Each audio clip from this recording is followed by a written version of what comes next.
이 시간 말씀하여 주옵소서. 감사드리옵고 예수님의 이름으로 기도합니다. 아멘. 여러분, 마태복음에는요, 이제 구약 성경 처음 5권을 모세오경이라 그러잖아요. 창세기, 출애굽기, 레위기, 민수기, 신명기. 이 모세오경, 이 5권의 책을 모세오경이라 그런 것처럼 마태복음에는 5개의 설교가 있습니다. 이 마태복음 안에 있는 5개의 설교에 대해서는 이미 몇 차례 여러분께 말씀을 드렸는데 한번 복습을 좀 해볼까요? 예를 들어서 마태복음 5장부터 7장까지의 설교는 산상설교, 그 다음에 10장에는 보통 우리가 파송설교라고 합니다. 예수님께서 제자들을 전도하러 보내면서 주셨던 말씀 파송설교라고 그러고, 13장은 비유설교입니다. 그리고 18장, 우리가 오늘 읽은 본문은 교회 공동체에 관한 설교, 그리고 23장부터 25장까지는 종말 설교인데요. 구성에 대한 부분을 잠깐 한번 예를 한번 들어볼 텐데, 여러분 창세기 23장 1절을 한번 보시기 바랍니다. 창세기 23장 1절.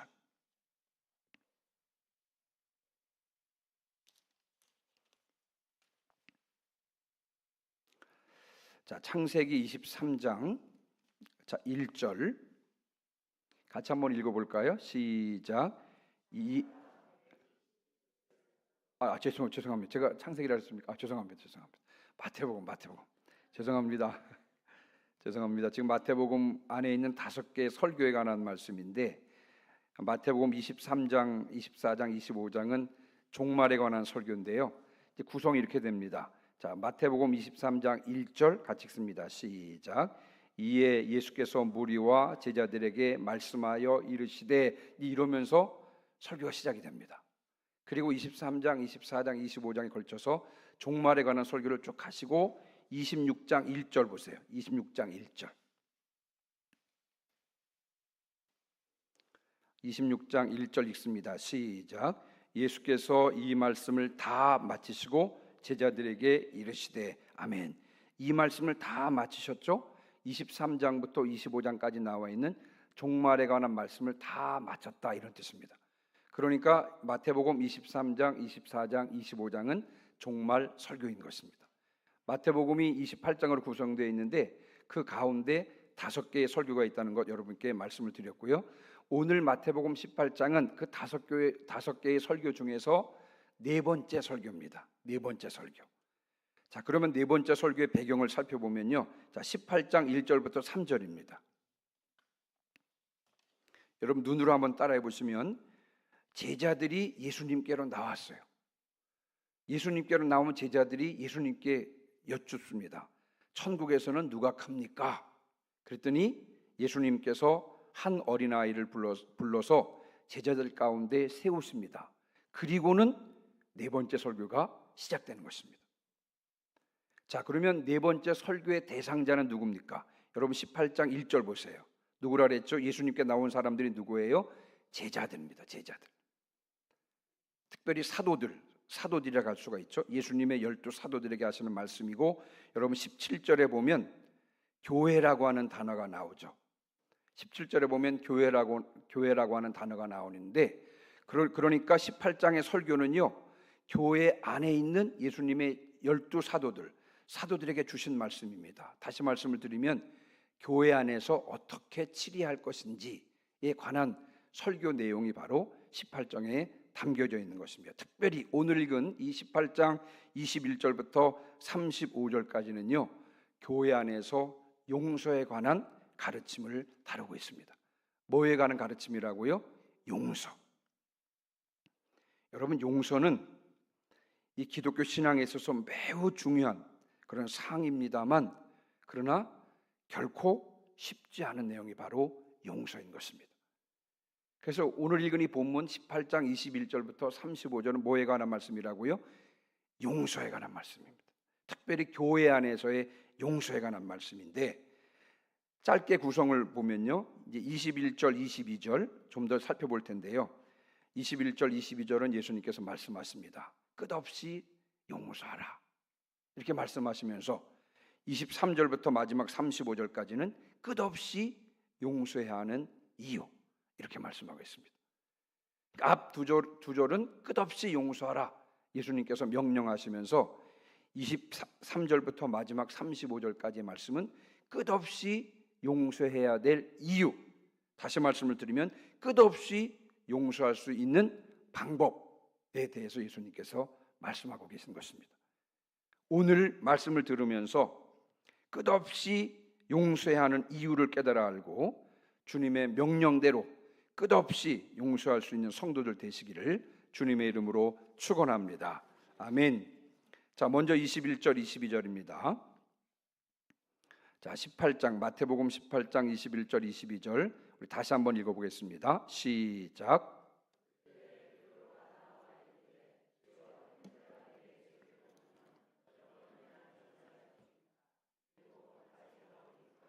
예수께서 이르시되 내게 이르노니 7번뿐 아니라 7번을 70번까지라도 할지니라. 아멘. 제자들을 대표하는 베드로가 나와서 예수님께 여쭙습니다. 뭐라고 여쭙습니까? 21절에 보니까 주의 형제가 내게 죄를 범하면 몇 번이나 용서하여 주리이까? 7번까지 하오리까? 이렇게 베드로가 예수님께 묻습니다.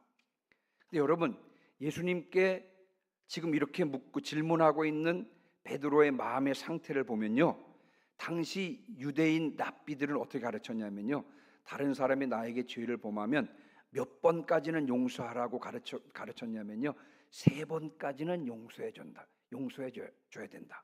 몇 번까지요? 3번까지는 용서해주고 4번째부터는 용서 안 해도 된다. 이렇게 가르쳤습니다. 유대인 랍비들은 사람이 나에게 잘못을 하면 3번까지는 용서해라. 그러나 4번째부터는 점점점입니다. 자, 그런데 베드로는요, 예수님을 따르는 제자로서, 예수님의 수제자로서 예수님께 말씀을 드리는 것입니다. 7번까지 용서하면 되겠습니까? 다시 말씀을 드리면 유대인 랍비들은 기껏해야 3번까지 용서하라고 그랬는데 7번 용서하면 충분하지 않겠습니까? 이렇게 조금은 스스로를 자랑스럽게 여기면서요, 조금은 스스로를 대견하게 여기면서 예수님께 여쭈었던 것입니다. 7번 정도, 유대인 랍비들이 가르친 것보다 2배 반 정도 더 용서하면 되겠습니까?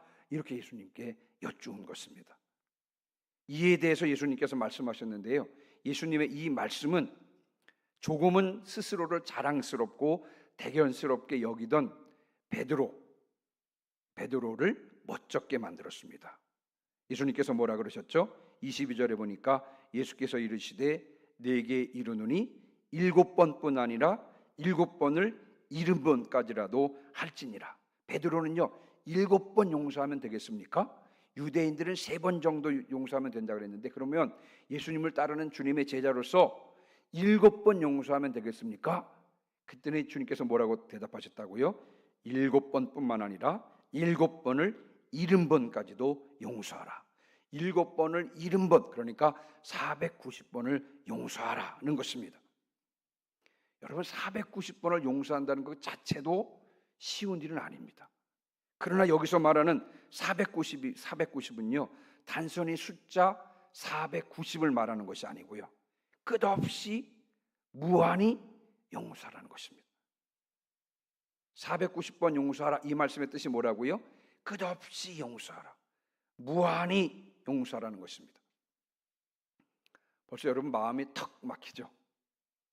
아니, 490번, 사실 490번 용서하는 것도 어려운데 주님의 의도는 뭐냐면 끝없이 무한히 용서하라는 것입니다. 근데 저도 좀 마음이 좀 편치가 않습니다. 그래서 이제 이 마태복음 18장 21절부터 22절의 평행 본문인 누가복음에 나오거든요. 여러분, 누가복음을 보면 여러분들이 약간 위로될 만한 말씀이 나오는데, 자, 누가복음 17장 3절 4절 한번 띄워주시기 바랍니다. 누가복음 17장 3절 4절은 이 마태복음 18장 21절부터 22절까지와는 약간 내용이 조금 이제 다른데요.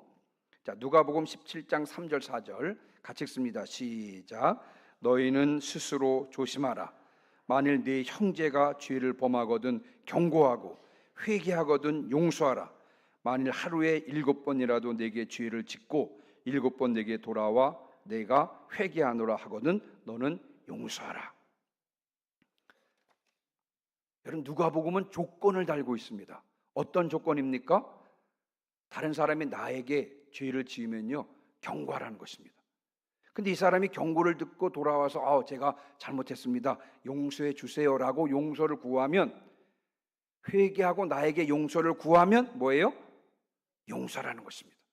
그러나 그 사람이 돌아와서 회개하고 돌아와서 나에게 용서를 구하지 않으면 뭐예요? 용서와 상관없다는 것입니다. 하루에 7번이나 죄를 짓고 7번이나 돌아와서 잘못했다고 회개하면 7번이라도 용서라는 것입니다. 그러나 돌아와서 잘못했다고 회개하지 않으면 뭐예요? 용서하는 상관없다는 것입니다. 자, 여러분이 마태복음과 누가복음이 용서에 대해서 가르치는 것 조금 다른 것 여러분 이해하셨죠? 마태복음은 그 사람, 나에게 잘못한 사람이 회개하든 회개하지 않든 회개와 상관없이 무조건 끝까지 끝없이 무한히 용서하라고 하시는 말씀입니다. 근데 누가복음은 뭐예요? 회개하거든 용서하라는 것입니다. 이런 차이를 아시겠죠? 자, 그럼 제가 이 대목에서 여러분들에게 질문하겠습니다. 무조건 끝까지 용서하라는 이 마태복음의 말씀과 돌아와서 잘못했다고 회개하면 용서하라는 말씀 중에서 여러분 어느 것이 더 타당하다고 생각하십니까? 마태복음의 말씀입니까? 누가복음의 말씀입니까? 회개와 상관없이 무조건 끝까지 용서하라는 마태복음의 말씀과 그 사람이 잘못했습니다라고 회개하면 용서하라는 말씀, 이 두 말씀 중에서 어떤 말씀이 더 타당하다고 생각하십니까? 한 가지 질문을 여러분 더 드리겠습니다. 어느 것이 더 주님의 마음에 가깝다고 생각하십니까? 무조건 끝까지 용서하라는 말씀과 그 사람이 회개하고 잘못했습니다 이렇게 말하면 용서하라는 이 말씀과, 여러분 이 두 개 중에서 어느 것이 더 주님의 마음에 가깝다고 생각하십니까? 근데 인간적으로 생각하면요, 그래도 잘못했다고 회개해야 우리가 용서하면서도 여러분 덜 억울한 생각이 들지 않습니까? 그렇죠? 우리 용서해 주더라도 그 사람이 와서 미안해, 내가 잘못했어 이렇게 말을 할 때 내가 용서하면 억울함이 좀 덜하지 않겠습니까? 그런데 우리를 무조건적으로 사랑해 주시는 주님의 마음을 생각하면요, 무조건 용서하라는 말씀이 더 타당하다는 그런 생각이 드는 것입니다. 사실 지금도 우리가 경험하고 있는 바지만 여러분, 아담의 후손으로서 이 땅에 살고 있는 우리들에게 용서는 결코 쉬운 문제는 아닙니다. 특별히 가까운 사람일수록 여러분 용서가 더 어렵습니다. 가까운 가족일수록, 그렇죠? 가까운 친구일수록, 가까운 지인일수록 이 용서하는 것이 결코 쉽지 않은 것이 아담의 후손인 우리들의 현재적인 상황인 것입니다. 자, 여러분 구약의 율법 중에는 이런 내용이 있는데요. 여러분 신명기 19장 21절 말씀 한번 띄워주시겠어요? 신명기 19장 21절. 자, 구약의 율법 중에서 이런 내용이 나와 있습니다. 한번 다 같이 한번 읽어볼까요? 신명기 19장 21절 시작.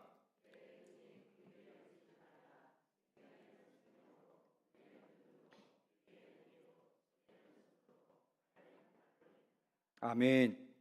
우리가 잘 아는 말씀이죠. 눈에는 눈으로, 이에는 이로. 이 말씀을 한번 생각해 보십시다. 여러분, 다른 사람이 내 눈을 쳤습니다. 자, 그런데 오늘 신명기 19장 21절의 율법의 말씀에 따르면 다른 사람이 내 눈을 치면 나는 그 사람의 뭐예요? 눈은 쳐도 된다는 것입니다.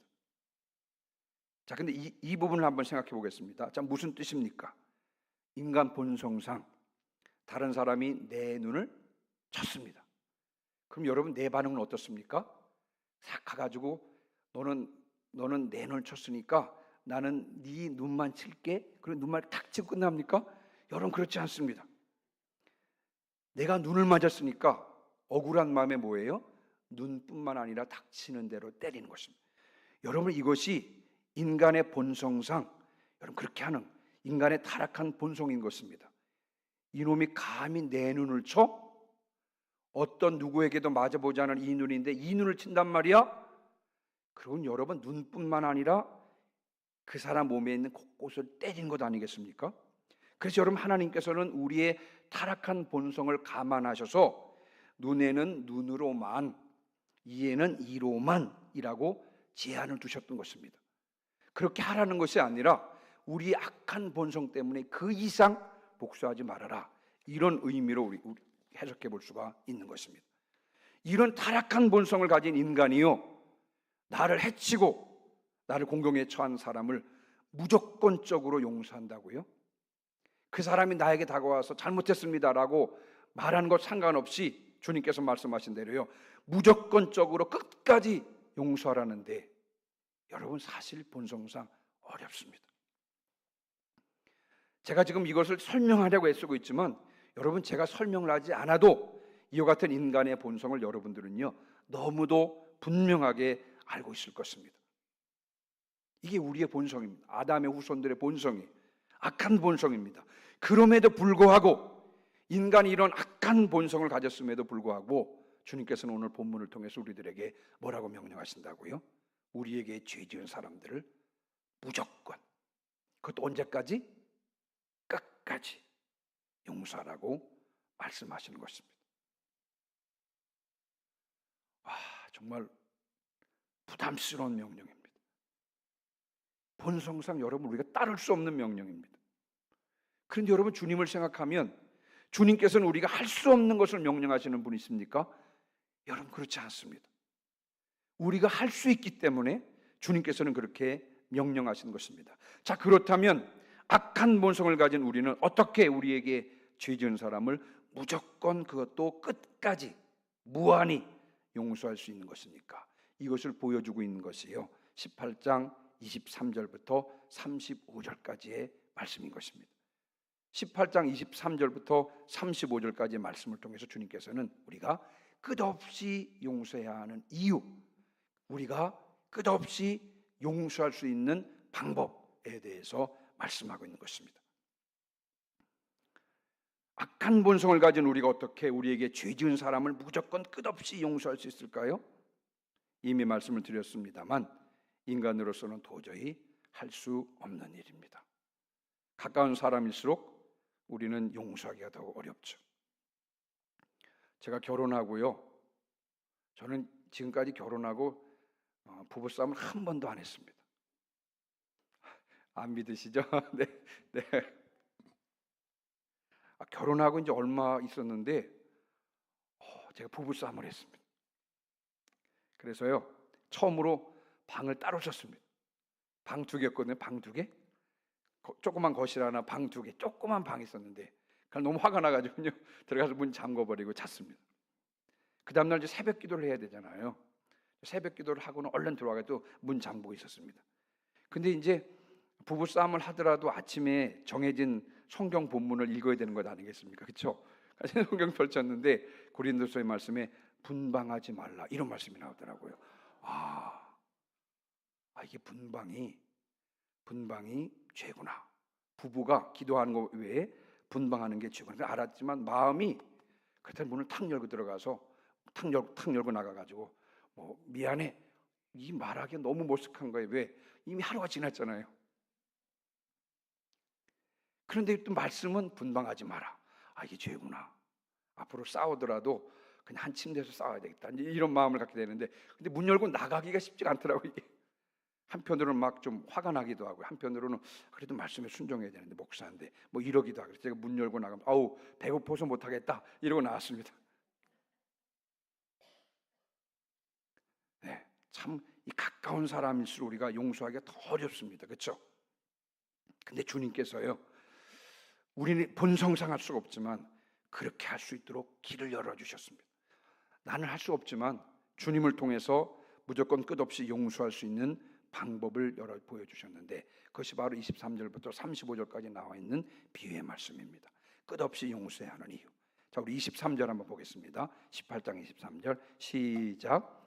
그러므로 천국은 그 종들과 결산하려 하던 어떤 임금과 같으니. 아멘. 여러분, 지금 예수님께서는 용서에 대해서 말씀하시고 계신데 갑자기 천국은 그 종들과 결산하려 하던 어떤 임금과 같으니 그러면서 천국에 대해서 말씀합니다. 지금 여러분, 용서에 대해서 하시던 예수님께서 천국에 대해서 말씀하세요. 왜요? 왜냐하면 무한히 끝없이 용서가 이루어지는 곳이 어디예요? 천국이기 때문에 그렇습니다. 그렇죠? 그래서 예수님께서 용서에 관해서 말씀하시다가 이제 천국에 대해서 말씀하시는데요. 어떤 임금이 결산하려고 10,000달란트 빚진 종을 데려왔습니다. 임금 앞에 10,000달란트 빚을 진 지금 종 한 사람이 서 있습니다. 자, 여러분, 10,000달란트면 어느 정도인지 감이 잘 안 오시죠? 자, 그 당시 로마 제국의 1년 예산이 얼마였냐면요, 10,000달란트였습니다. 그래도 감이 안 오시죠? 여러분, 임금 앞에 서 있는 그 종이 임금 앞에 얼마나 빚을 졌냐면요, 10,000달란트 빚을 졌습니다. 이 10,000달란트는 그 당시 로마 제국의 1년 예산이 10,000달란트였대요. 그럼 한번, 아직도 감이 안 오니까 제가 한번 감이 오도록 여러분께 말씀을 드려보겠습니다. 1달란트는 6,000데나리온입니다. 1달란트는 6,000데나리온이고요. 1데나리온은 성인 한 사람이 하루 일하면 받을 수 있는 품삯이 1데나리온입니다. 10,000달란트는 어느 정도 금액이냐? 6천만 명이 하루 동안 일한 품삯이 10,000달란트입니다. 아직도 감이 안 오시죠? 자, 그러면 한 사람이 1년에 300일을 일한다고 한번 여러분 생각해 보시기 바랍니다. 한 사람이 1년 365일 중에서 300일을 일을 하게 되면요, 10,000달란트를 벌려고 그러면 20만 년 동안 일해야 받을 수 있는 엄청난 금액입니다. 아직도 감이 안 오시죠? 자, 그러면 하루 품삯을 10만 원으로 계산하면 여러분 10,000달란트는 얼마냐면요, 6조입니다. 6조. 그러니까 이 종이 임금에게 얼마 빚을 졌다고요? 6조 빚을 진 것입니다. 말도 안 되는 소리, 말도 안 되는 금액이. 그러니까 어마어마한 금액에 지금 빚을 진 것입니다.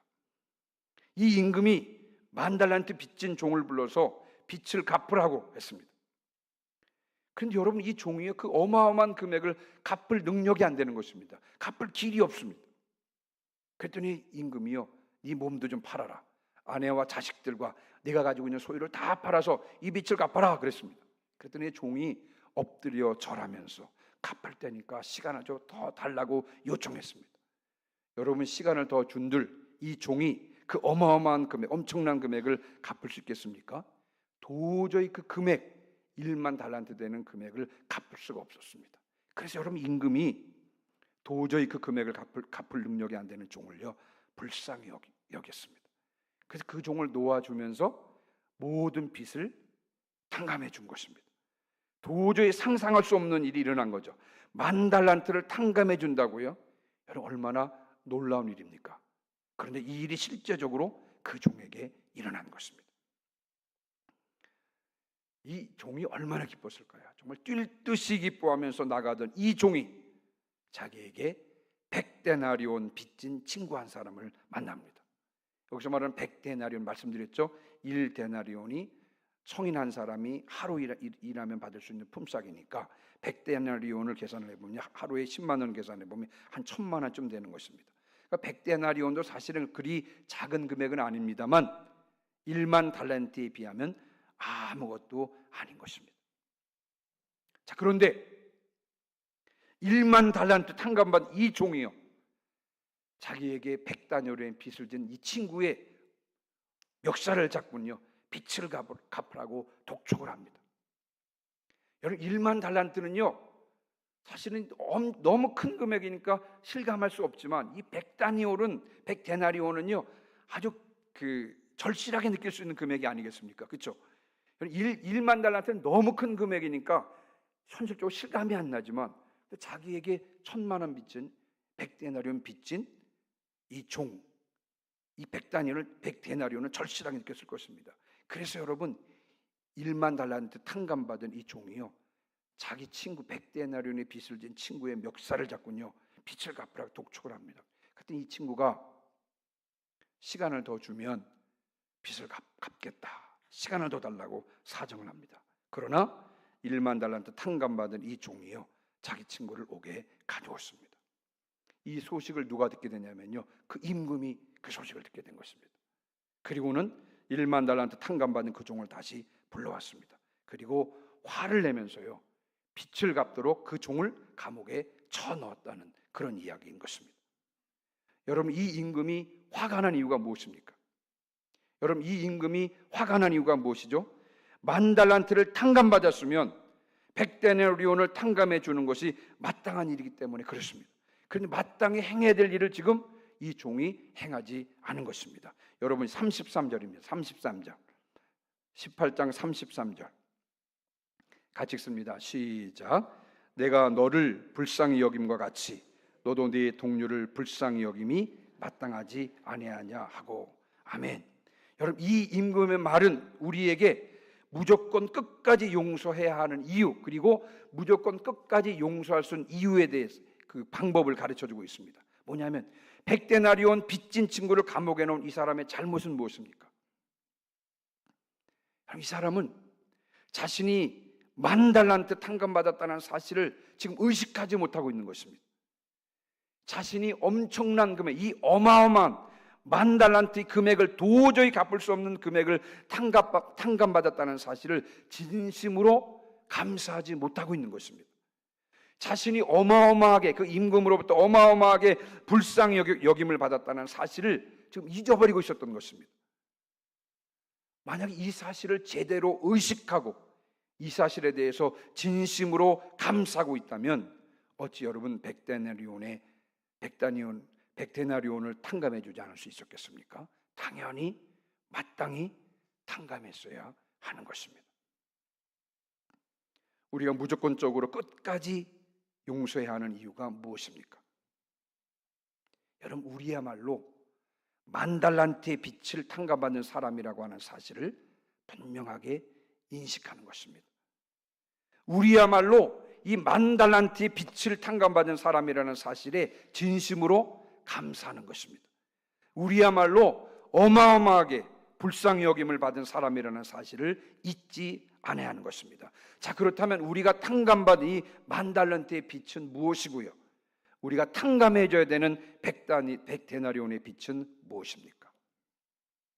하나님께서요, 당신의 아들을 십자가상에서 대신 지불해 주신 내 죄값, 이것이 얼마냐면요, 10,000달란트인 것입니다.